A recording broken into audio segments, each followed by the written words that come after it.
उत्तराखंड के मदरसों को लेकर वक्फ बोर्ड ने संस्कृत की ओर कदम बढ़ा दिया है। वक्फ बोर्ड ने ऐलान किया है कि मदरसों में अब संस्कृत भी सिलेबस में शामिल की जाएगी। मदरसों में संस्कृत का जिक्र आया नहीं कि कई मुस्लिम संगठनों को विरोध का एक नया शब्द मिल गया है।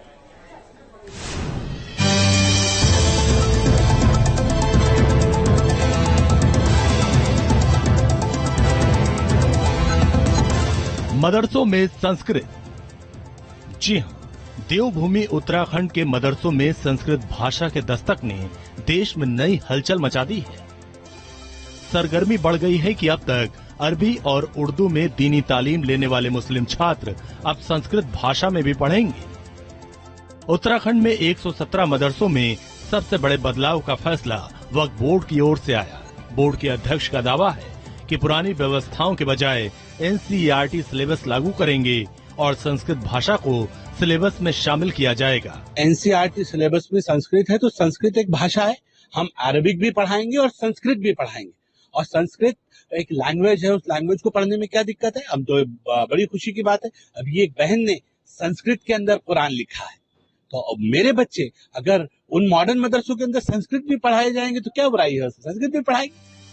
वक्फ बोर्ड का दावा है कि मुस्लिम छात्रों को भारत की प्राचीन भाषा की जानकारी देवभूमि उत्तराखंड में नहीं दी जाएगी तो फिर कहां दी जाएगी। लेकिन इस फैसले पर संग्राम भी छिड़ गया है, क्योंकि 6 साल पहले जब मदरसों में संस्कृत की वकालत की गई थी तब मुस्लिम संगठन ही विरोध में खड़े हो गए थे।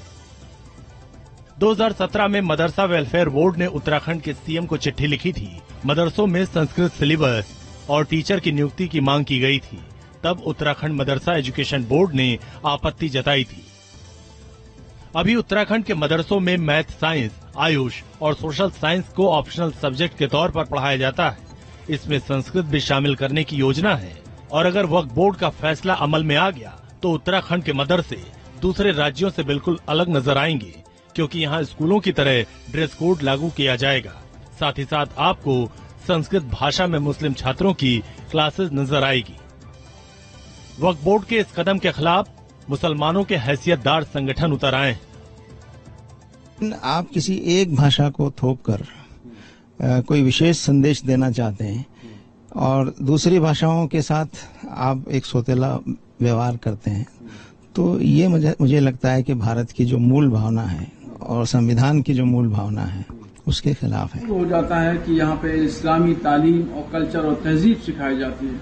अब इसको संस्कृत में बदल देना या इसमें संस्कृत का एक शोबा कायम कर देना, ये सरासर इस्लामी तालीम के खिलाफ है और इस्लामी कल्चर को तबाह और बर्बाद करने की एक साजिश है। कोई इसे मदरसों की पहचान मिटाने की कोशिश कहता है तो किसी को हिंदुत्व एजेंडा नजर आता है।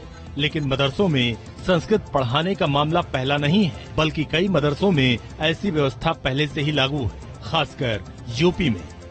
गोरखपुर में दारुल उलूम हुसैनिया मदरसे में हिंदी और संस्कृत भी पढ़ाई जा रही है। वहीं वाराणसी के खानम मदरसे में मुस्लिम छात्र संस्कृत की पढ़ाई करते हैं।